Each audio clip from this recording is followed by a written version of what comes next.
What's going on, moviegoers? If you're new to the channel, my name is Christian. Welcome to Zero Productions. You guys, we got some interesting news within the MCU, you guys, revolving around Jon Watts, the Fantastic Four, Ant-Man and the Wasp, and the Marvels, you guys. Let's talk about Jon Watts and the Fantastic Four. As of today, he is no longer attached to direct the reboot for the Fantastic Four in the Marvel Cinematic Universe.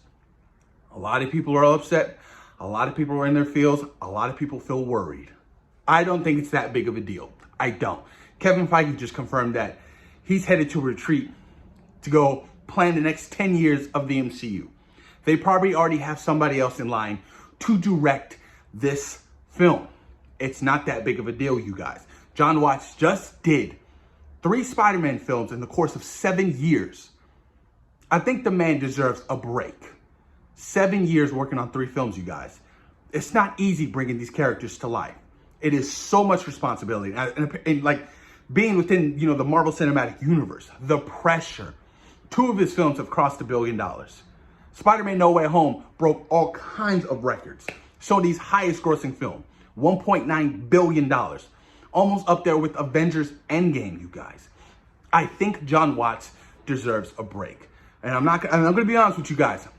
When I first found out he was directing the film, this was before Spider-Man No Way Home came out. I was like, Jon Watts, I like his work, but I haven't really been impressed. I mean, Homecoming was good. Far From Home was great, but I wasn't impressed. But then I saw Spider-Man No Way Home, and I was like, holy shit. Okay, yeah, this guy can definitely direct a Fantastic Four movie. But like I said, it's a lot of work, it's a lot of pressure, and sometimes these directors, these writers, and producers, they need a break. Look at the Russo Brothers. The Russo Brothers did Winter Soldier. Right after that, they hopped into Civil War. Right after that, Infinity War. Endgame. That is a lot of work. And now you probably won't see the Russo Brothers direct anything possibly until Secret Wars is ready to be developed. So they need some time off, you guys. We're in good hands. Another instance, look at with the first Ant-Man film. Edgar Wright was directing that film. He stepped back due to creative differences.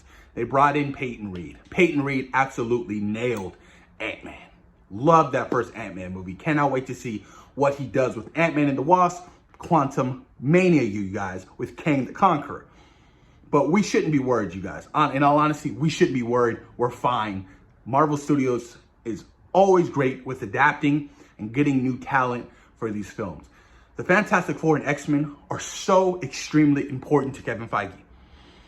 With those films, especially with the Fantastic Four movie, the Fan Four Stick that just came out a couple years back, and how that was received. Terrible, bombed at the box office. Fans hated it. He wants to get Marvel's first family done right and correct. So they already probably have people lined up to play the Fantastic Four. Jonathan Krasinski's probably going to play, Reed Richards. Hopefully Emily Blunt can play, Invincible Woman. That would be dope. And then I would get, oh my God, the brother from Stranger Things who died in the last season.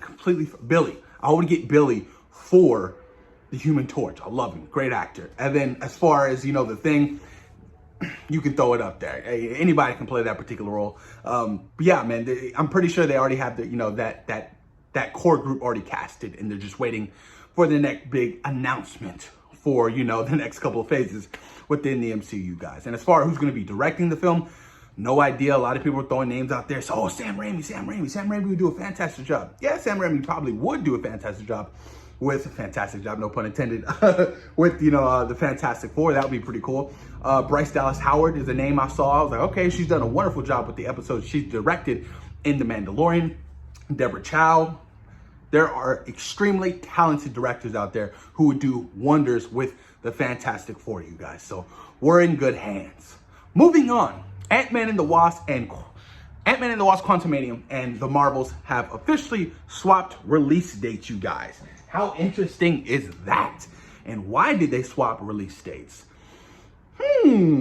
So, Ant-Man and the Wasp Quantumania will now release in February 17, 2023, and the Marvels will now release in July 28th, 2023. No idea why they, swapped release dates. Maybe the Marvels need some more reshoots. They're not done with it. Maybe they decided to add a couple more scenes. Who knows? But Ant-Man and the Wasp Quantumanium must be looking pretty great right now. I don't know. Have they wrapped production? I think they had. I think they did wrap production. It's because, you know, Jonathan Majors over there, he's filming Creed 3 looking yoked. So they're probably, you know, already heavily involved in the visual effects. That means we're going to be getting the trailer for Ant-Man and the Wasp: Quantumanium later this year, probably attached to Black Panther: Wakanda Forever in November. How exciting is that? Look, I can't wait for Ant-Man and the Wasp: Quantumanium. You know, Ant-Man and the Wasp, it was a decent movie. It wasn't the greatest movie, you know, it was an enjoyable family movie.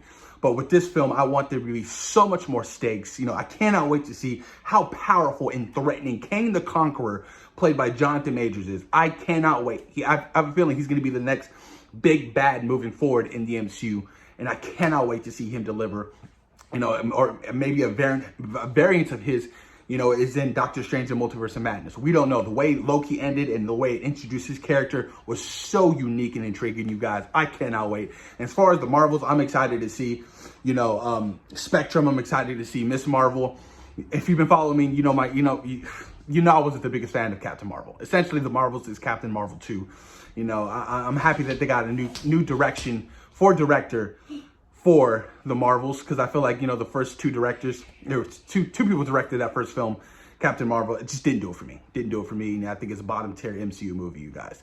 But post your comments down below. Let me know what you guys think about Jon Watts exiting the director's chair for the Fantastic Four reboot for the Marvel Cinematic Universe. Thoughts and opinions on why you think that Ant-Man and the Wasp: Quantumanium and the Marvels swapped release dates. Post your comments down below. And of course, you guys, welcome to the channel. Like, share, subscribe. I appreciate each and every one of you guys. Peace.